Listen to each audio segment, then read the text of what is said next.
நம்ம யார்கிட்டனா போயிட்டு உங்களுக்கு ட்ரெயினில் ட்ராவல் பண்ண பிடிக்குமா இல்லை உங்களுக்கு பஸ்ஸில் ட்ராவல் பண்ண பிடிக்குமா அப்படின்னு சொல்லிட்டு கேட்டோம்னாக்கா ஆல்மோஸ்ட் ஆல் என்ன சொல்லுவாங்க அப்படின்னா எனக்கு ட்ரெயினில் தான் ட்ராவல் பண்ண பிடிக்கும், எனக்கு பஸ்ஸில் ட்ராவல் பண்ண பிடிக்காது அப்படின்னு தான் சொல்லுவாங்க. அது ஏன் அப்படின்னா ஒரு சில பேருக்கு பஸ்ஸில் ட்ராவல் பண்ணாங்க அப்படின்னா அவங்களுக்கு வாமிட் சென்சேஷன் வர்றது இல்லை தலை சுற்றுறது அந்த மாதிரி நிறைய பிரச்சனைகள் ஏற்படும்.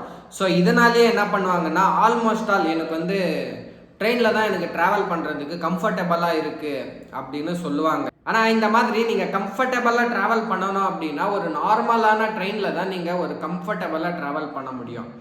ஆனால் நான் இப்போ சொல்ல போகிறேன்ல இந்த வீடியோவில், அந்த ட்ரெயின்ஸ்லலாம் நீங்கள் ட்ராவல் பண்ணிங்கனாக்கா உண்மையாகவே நீங்கள் எந்த ஒரு தைரியசாலியாக இருந்தாலும் இல்லை எனக்கு ட்ரெயினில் தான் கம்ஃபர்டபுளாக இருக்குது அப்படின்னு சொல்வீங்கள, அவங்க கூட இந்த ட்ரெயினில் ட்ராவல் பண்ணுறதுக்கு உண்மையாகவே பயப்படுவாங்க.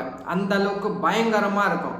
ஏன்னா அந்த ட்ரெயின் பயங்கரமாக இருக்காது, அந்த ட்ரெயினோட ட்ராக்ஸ் கட்டியிருக்காங்கல்ல, அந்த ட்ராக் அந்த அளவுக்கு பயங்கரமான இடத்துல கட்டியிருப்பாங்க. ஸோ அதனாலேயே நிறைய பேர் இந்த ஒரு ட்ரெயின்ஸ்லலாம் போகிறதுக்கு பயப்படுவாங்க. ஸோ வாங்க பார்க்கலாம் இந்த உலகத்தில் கட்டியிருக்கிற 7 ரொம்பவே டேஞ்சரஸான railway tracks. Maeklong market railway track, Thailand. Friends, இந்த ஒரு ட்ரெயினில் ட்ராவல் பண்ணுவாங்கல்ல பேசஞ்சர், அவங்க ரொம்பவே சேஃபாக இருப்பாங்க. ஆனால் இந்த ட்ரெயினுக்கு வெளியே இருப்பாங்கல்ல ஆளுங்க, அந்த ஆளுங்களுக்கு இந்த ட்ரெயின் ரொம்பவே ஆபத்தானது. உங்களுக்கு நான் இந்த மாதிரி சொல்லும் போது உங்களுக்கு தெரியும், என்னடா இது இவன் பைத்தியக்கார மாதிரி சொல்லின்னு இருக்கிறான், என்னடா வெளியே இருக்கிறவங்களுக்கு பயங்கரமான டேஞ்சரஸ் ஆனது அப்படின்னு சொல்கிறான் அப்படின்னு உங்களுக்கு தோணும். நான் ஏன் அந்த மாதிரி சொல்கிறேன் அப்படின்னா, இந்த ட்ரெயின் போகும்ல, அந்த ட்ரெயினோட ட்ராக் மேலேயே மார்க்கெட்டுங்கெல்லாம் போட்டிருப்பாங்க. என்னென்னா இந்த காய்கறி இல்லை பழம் அந்த மாதிரி இப்போ நார்மலான மார்க்கெட் என்ன இருக்கும் அது எல்லாமே இந்த ட்ரெயின் ட்ராக் மேலே போட்டு வச்சுருப்பாங்க. ஸோ அப்போ யோசிச்சுக்கோங்க, இந்த ட்ரெயின் ஏதாவது இவங்க போட்டு வச்சுருக்கும் போது சடனாக அங்கே ஜனம்லாம் நார்மல் மார்க்கெட்டில் எவ்வளோ பேர் ஃபுல்லாக க்ரௌடெல்லாம் கூடியிருப்பாங்கல்ல, ஸோ அதே மாதிரி இந்த ட்ரெயின் ட்ராக் மேலேயும் அந்த அளவுக்கு ஜனம் கூடியிருப்பாங்க. அந்த ட்ரெயினில் ஏதாவது ட்ரெயின் ஃபாஸ்ட்டாக வந்துருச்சு அப்படின்னா அவ்வளோதான், அங்கே இருக்கிறவங்களுக்கு எல்லாருக்குமே ஆபத்து தான். ஸோ அதனால தான் சொல்கிறேன் நான், இந்த ட்ரெயின் உள்ளே உக்காந்து இருக்கிறவங்களுக்கு எந்த ஒரு ஆபத்தும் கிடையாது. இந்த ட்ரெயினோட வெளியே இருப்பாங்கல்ல, வெளியே இருக்கவங்களுக்கு ரொம்பவே ஆபத்தானது. இந்த ட்ரெயின் எப்படி ஒர்க் ஆகுது அப்படின்னா, இந்த ட்ரெயின் வர்றதுக்கு முன்னாடியே ஒரு நம்ம ஸ்கூலில் பெல் அடிக்கும்ல, பெல் அடிக்கிற மாதிரி ஒரு மாதிரி பெல்லு அலாரம் மாதிரி சவுண்டு வச்சுருப்பாங்க. பெல் அடிக்கும், பெல் அடித்த உடனே என்ன பண்ணணும், சைடில் எல்லாம் மார்க்கெட் போட்டு வச்சுருப்பாங்க, ட்ரெயின் ட்ராக் மேலேயும் போட்டு வச்சுருப்பாங்க. அந்த மார்க்கெட் அந்த காய்கறி என்னென்ன இருக்குது எல்லாத்தையும் மூவ் பண்ணிடுவாங்க. எடுத்துட்டு அதுக்கப்புறம் மழை வெயில் அடிக்கூடாதுன்னு சொல்லிட்டு கொடை மாதிரி வச்சுருப்பாங்க. அந்த கொடை அந்த ஒரு சில ஸ்லைடிங் மாதிரி இருக்கும், மழைலாம் வீக்கூடாதுன்னு சொல்லிட்டு டார்பல் அப்படியே ஸ்லைட் ஆகிற மாதிரி, அதெல்லாம் எடுத்துட்டு அதுக்கப்புறம் இவங்க எல்லா சைடில் நின்றுக்கணும். இந்த ட்ரெயின் பெல் அடித்த உடனே இவங்க ஃபாஸ்ட்டாக எடுத்துடணும். இல்லைனா அந்த கொஞ்சம் தான் டைம் இருக்கும், ஏன்னா அந்த பெல் அடித்து ஒரு சில மணி நேரம் தான் இருக்கும். ஸோ அதுக்குள்ளே இவங்க எடுத்துட்டு இதெல்லாம் கிளியர் பண்ணி வச்சுக்கணும். கிளியர் பண்ணி ட்ரெயின் வர்றதுக்கு ஃபுல்லாக காலியாக இடம் விட்டுருக்கணும். அந்த அளவுக்கு கிளியர் பண்ணி வச்சுருந்தா தான் எந்த ஒரு பிரச்சனையும் ஏற்படாது. ஆனால் கரெக்டாக வரும் ட்ரெயின் வந்த உடனே இந்த மார்க்கெட் வழி இருக்குல்ல, அந்த வழிக்கு வந்த உடனே ஸ்லோ ஆகிடும். அந்த இடத்துல மட்டும் ஃபாஸ்ட்டாலாம் மூவ் ஆகாது, ஸ்லோவாக போகும். அதுக்கப்புறம் இந்த ட்ரெயின் இந்த மார்க்கெட் தாண்டின உடனே ட்ரெயின் நார்மல் ஸ்பீடு என்ன ஆகும், அந்த ஸ்பீடில் ட்ராவல் பண்ண ஆரம்பிக்கும். ஆனால் இதில் முக்கியமான விஷயம் என்னன்னா, இந்த ட்ரெயினுக்கும் வெளியே ஆளுங்கள்லாம் இருப்பாங்கள்ல, அந்த மார்க்கெட்டுக்கும் இந்த ட்ரெயினுக்கும் வெறும் 1 அடி கேப் தான் இருக்கும். 1 அடி கேப்னா நீங்கள் யோசிக்கணும் எந்த அளவுக்கு கேப் இருக்கும்னு சொல்லிட்டு. இந்த இவ்வளோ தான் கேப் இருக்கும், 1 அடின்னா கரெக்டாக இவ்வளோ தான் கேப் இருக்கும். இந்த கேப்புக்குள்ளவே எல்லாம் இந்த மாதிரி சைடில் நின்றுட்டு இருப்பாங்க, அந்த மார்க்கெட்டுக்குள்ளே அப்படியே போகும். இது முன்னாடி இந்த ட்ரெயின் இந்த ட்ராக் கட்டினதுக்கான காரணம் என்னென்னா, நார்மலாக கட்டுற மாதிரி தான் கட்டியிருக்காங்க, அந்த காலத்தில் கட்டி வச்சுருக்காங்க. ஆனால் போகிற போக்கில் என்ன ஆயிடுச்சு, நிறையா டூரிஸ்ட் ஆளுங்கள்லாம் இந்த ரயில்வே ட்ராக்கை பார்க்கறதுக்குன்னே வருவாங்க, நிறைய பேர் வருவாங்க. பார்த்துட்டு போகிறதுனால இதை ஒரு டூரிஸ்ட் பிளேஸாகவே மாற்றி வச்சுட்டாங்க. இப்போ இப்போ போனாலும் நீங்கள் பார்க்க முடியும். இது வந்து நிறைய ஃபாரினர்ஸாக இருக்கட்டும், நிறைய நாட்டிலேருந்து வந்து நிறைய பேர் பார்த்துட்டு போவாங்க. ஸோ இதனால் இது ஒரு முக்கியமான டூரிஸ்ட் பிளேஸாகவே மாற்றிட்டாங்க. Train to the cloud Argentina. Friends, இந்த ஒரு ட்ரெயின் தான் இந்த உலகத்திலேயே ரொம்பவே ஆபத்தான ட்ரெயின் ரூட் அப்படின்னு சொல்கிறாங்க. அது ஏன் அப்படின்னா, இந்த ஒரு ட்ரெயின் ரூட்டில் ஒரு சில பிரிட்ஜஸை கட்டியிருப்பாங்க. அந்த பிரிட்ஜஸ் வந்து அது எந்த அளவுக்கு ஹைட்டாக இருக்கும் அப்படின்னா 4220 மீட்டர் ஹைட்டில் கட்டி வச்சுருப்பாங்க. அதாவது இதை ஃபீட்டில் கன்வெர்ட் பண்ணிங்க அப்படின்னா கிட்டத்தட்ட 13,800 அடி உயரத்தில் இந்த ஒரு பிரிட்ஜஸ் எல்லாம் கட்டி வச்சுருப்பாங்க. இந்த ஒரு ட்ரெயின் ரூட்டில் வெறும் இந்த பிரிட்ஜஸ் மட்டும் இல்லை, இந்த பிரிட்ஜஸ் கூடவே நீங்கள் வந்து டன்னலில் ட்ராவல் பண்ணுற மாதிரி இருக்கும். ஒரு சில வந்து ஜிக்ஸாக் ரூட் இருக்கும்ல, இப்படி டர்னாகி போகிற மாதிரி, அந்த மாதிரி ரூட்ஸ் இருக்கும். அதுக்கப்புறம் வந்து மவுண்டன் மேலே இந்த இப்போ மலை பகுதியெல்லாம் இருக்கும், இந்த மலை மேலெல்லாம் கிளைம் பண்ணி போகிற மாதிரி இருக்கும். இந்த மாதிரி நிறைய சேலஞ்சஸை க்ராஸ் பண்ணி தான் போகிற மாதிரி வச்சுருப்பாங்க. ஸோ இதனாலேயே இந்த ஒரு ட்ரெயின் ரூட்டை ரொம்பவே ஆபத்தான ட்ரெயின் ரூட் அப்படின்னு கூட சொல்கிறாங்க. அதுக்கப்புறமா இதுக்கு ட்ரெயின் டு தி கிளவுட் அப்படின்னு சொல்லிட்டு எதுக்கு பேர் வந்துச்சு அப்படின்னா, இதை வந்து ரொம்பவே ஹைட்டான மலையிலலாம் ஏறி ட்ராவல் பண்ணுதில்ல, ஸோ அதனாலேயே வந்து இதோட பேரை வந்து த ட்ரெயின் டு தி கிளவுட் அப்படின்னு சொல்லிட்டு இதோட பேரே வச்சிருக்காங்க. நம்ம இந்த ஒரு ட்ரெயினில் ட்ராவல் பண்ணி போகும்போது கிட்டத்தட்ட ஒரு 21 டனல்ஸாக கிராஸ் பண்ணி போகிற மாதிரி கட்டி வச்சுருப்பாங்க. அதுக்கப்புறமா 29 பிரிட்ஜஸ் மேலே கிராஸ் பண்ணி போகிற மாதிரி கட்டி வச்சுருப்பாங்க. ஏசோ மினாமி ரூட், ஜப்பான். ஃப்ரெண்ட்ஸ், இந்த ஒரு ரயில்வே ட்ராக்கை ஜப்பானில் இருக்கிற ரொம்பவே ஆபத்தான ரயில்வே ட்ராக் அப்படின்னு சொல்கிறாங்க. அது ஏன் அப்படின்னா, இந்த ஒரு ரயில்வே ட்ராக்கை வெறும் இரும்பாலேயே கட்டி வச்சுருப்பாங்க. ஃபுல்லாக சுற்றியெல்லாம் செடி மரம் அந்த மாதிரி இருக்கிற மாதிரி கட்டி வச்சுருப்பாங்க. ஆனால் இந்த ஒரு ட்ராக்கில் வந்து ட்ராவல் பண்ணுவாங்கல்ல, ட்ரெயின் ஓட்டுற பைலட் வந்து ஸ்லோவாக தான் ஓட்டின்னு வருவாங்க. ஆனால் இந்த ஒரு இடத்துல வரும்போது அந்த ட்ரெயின் ஓட்டின்னு வர டிரைவர் வந்து ஒரு சின்ன தப்பு பண்ணால் கூட அந்த ட்ரெயின் அந்த ட்ராக்ல இருந்து அப்படியே கவுந்து கீழே வீழ்றதுக்கு கூட வாய்ப்பு இருக்குது. அந்த அளவுக்கு இந்த ஒரு ரயில்வே ட்ராக் ரொம்பவே ஆபத்தானது. அதுக்கப்புறமா இந்த ட்ரெயினோட பயணம் இங்கே முடியாது. ஏன்னா இதுக்கப்புறமா தான் இன்னும் பயங்கரமான இடத்தெல்லாம் கிராஸ் பண்ணி போனோம். இந்த ஒரு ட்ரெயின் இது தாண்டி போன உடனே ஏசோ மினாமி அப்படின்ற ஒரு எரிமலை இருக்கு. அந்த எரிமலைக்கு நடுவில் இந்த ட்ரெயின் டிராவல் பண்ண வேண்டியதாக இருக்கும். நீங்கள் வந்து இந்த ட்ரெயினில் ட்ராவல் பண்ணும் போது அப்படியே அங்கேருந்து அந்த எரிமலை அப்படியே கொதிக்கிறது, அந்த புகை வர்றது எல்லாமே அப்படியே லைவாக பார்க்க முடியும். Rameswaram railway track. ஃப்ரெண்ட்ஸ், இந்த ஒரு ராமேஸ்வரம் ரயில்வே ட்ராக்கை நம்ம ஒரு யூனிக்கான ஒரு ரயில்வே ட்ராக் அப்படின்னே சொல்லலாம். அது ஏன் அப்படின்னா, இந்த ஒரு ரயில்வே ட்ராக்கை ஒரு கடல்ல இருக்குதுன்னா அந்த கடலுக்கு மேலே கட்டி வச்சிருக்கிறாங்க. ஆனால் அதுக்கப்புறம் இந்த ஒரு ரயில்வே ட்ராக்கை ஒரு த்ரில்லிங்கான ரயில்வே ட்ராக் அப்படின்னு கூட சொல்லலாம். நம்ம இந்தியாவில இருந்து பாம்பன் அப்படின்ற ஒரு இடத்த கனெக்ட் பண்றதுக்காக இந்த ஒரு பிரிட்ஜை கட்டி வச்சிருக்கிறாங்க.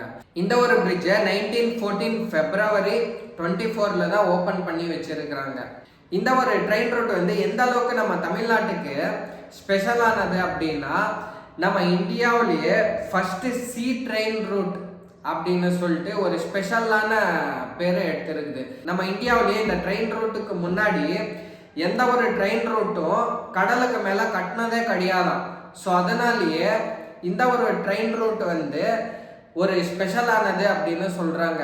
அதுக்கப்புறமா இந்த ஒரு ரயில்வே ட்ராக் அந்த காலத்துல என்ன மாதிரி கட்டி வச்சிருக்கிறாங்க அப்படின்னா, ஒரு 81 டிகிரியில் வந்து இந்த ரயில்வே ட்ராக் வந்து ஓப்பன் ஆகி க்ளோஸ் ஆகிற மாதிரி கட்டி வச்சிருக்கிறாங்க. அந்த காலத்துலேயே அந்த மாதிரி டெக்னாலஜியெல்லாம் யூஸ் பண்ணி கட்டி வச்சிருக்கிறாங்க. இப்போ ஏதாவது ட்ரேடிங் பண்ணுறதுக்கோ, ஏதாவது வண்டி போகிறதுக்கோ வர்றதுக்கோ ஏதாவது போனோம்னாக்கா அதை க்ளோஸ் பண்ணுற மாதிரி ஓப்பன் பண்ணுற மாதிரி 81 டிகிரியில் மேலே ஓப்பன் ஆகும். இந்த மாதிரி ஓப்பன் ஆகிற மாதிரி கட்டி வச்சிருக்கிறாங்க. இது ஒரு சில வருஷம் கழிச்சு என்ன ஆயிடுச்சு அப்படின்னா, ஒரு சில விபத்து ஏற்படுது. அதுக்கப்புறம் வந்து அதை ரெடி பண்ணணும் அப்படின்னு சொல்லிட்டு கொஞ்ச நாள் எல்லாமே அந்த பாலத்து மேலே அந்த ட்ரெயின் ரூட் மேலே எதுவுமே போகக்கூடாது அப்படின்னு சொல்லிட்டு ஃபுல்லாக ஸ்டாப் பண்ணுறாங்க.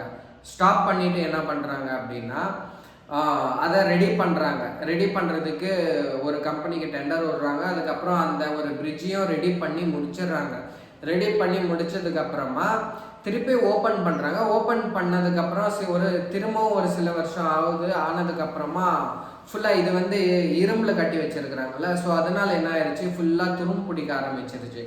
சரி இது துரும்பு பிடிச்சி ப்ராப்ளம் ஆகுது அப்படின்னு சொல்லிட்டு என்ன பண்ணாங்க, இதுக்கு பக்கத்துலேயே இன்னொரு ரயில் ரூட் போடுறாங்க. ரயில் ரூட் போட்டு அதுவும் ஓப்பன் ஆயிடுச்சு. இப்போ ஓப்பனில் தான் இருக்குது, நீங்கள் போனால் பார்க்க முடியும், அதுவும் ஓப்பனில் தான் இருக்குது. அந்த மாதிரி ஒரு சூப்பராக கட்டி வச்சுருக்குறாங்க. நீங்கள் போனால் பார்க்க முடியும், ராமேஸ்வரத்துக்கு போனால் நீங்கள் பார்க்க முடியும் ஒரு சூப்பரான ஒரு ரயில் ரூட் அப்படின்னு சொல்லலாம். நீங்கள் அந்த கடல் வியூவாக இருக்கட்டும், நீங்கள் எங்கேயுமே போயிருக்க மாட்டீங்க, நீங்கள் அந்த ஒரு இடத்துக்கு போனீங்கன்னாக்கா பார்க்க முடியும். அப்படியே அதுக்குள்ளே அந்த சீக்கு நடுவில் அப்படியே ட்ராவல் பண்ணி போகும்போது அதோட ஃபீலை வேறு லெவலில் இருக்கும். ஒரு வாட்டி பாருங்கள், போயிட்டு நீங்களும் அதை ட்ரை பண்ணி என்ஜாய் பண்ணி பாருங்கள்.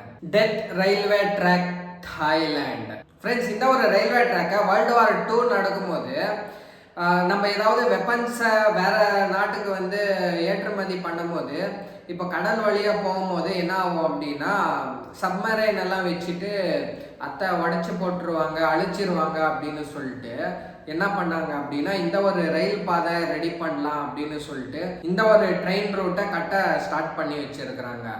இந்த ஒரு ட்ரெயின் ரூட்டை கட்டுறதுக்கு எந்த அளவுக்கு அவங்க கஷ்டப்பட்டு இருக்காங்க அப்படின்னா, நிறைய மலையெல்லாம் இருக்கும்ல, அந்த மலையெல்லாம் வந்து சுற்றி இதாலேயே அடித்து அதெல்லாம் உடைச்சிட்டு அதுக்கப்புறம் அதுக்கு நடுவில் வந்து இந்த ட்ரெயின் ரூட் போகிற மாதிரி உருவாக்கி வச்சிருக்கிறாங்க. இந்த ஒரு ட்ரெயின் ரூட்டை கட்டுறதுக்கு நிறைய ஒர்க்கர்ஸ் வந்து இறந்து போயிருக்கிறாங்க. அதில் வந்து நிறைய கைதிகள் எல்லாம் இருப்பாங்கல்ல, ஏதாவது தப்பு பண்ணிட்டு இப்போ ஜெயிலுக்கு போகிறாங்கல்ல, அந்த மாதிரி கைதிகள் எல்லாம் இந்த ஒரு ட்ரெயின் ரூட்டை கட்டுறதுக்கு யூஸ் பண்ணியிருக்காங்க. அதுக்கப்புறம் வந்து அது கூடவே ஸ்பெசிஃபிக்காக ஒர்க் பண்ணுவாங்கல்ல, ட்ரெயின் ரூட்டெல்லாம் கட்டுறதுக்கு அவங்களும் ஒர்க் பண்ணியிருக்காங்க, 2 பேருமே ஒர்க் பண்ணியிருக்காங்க.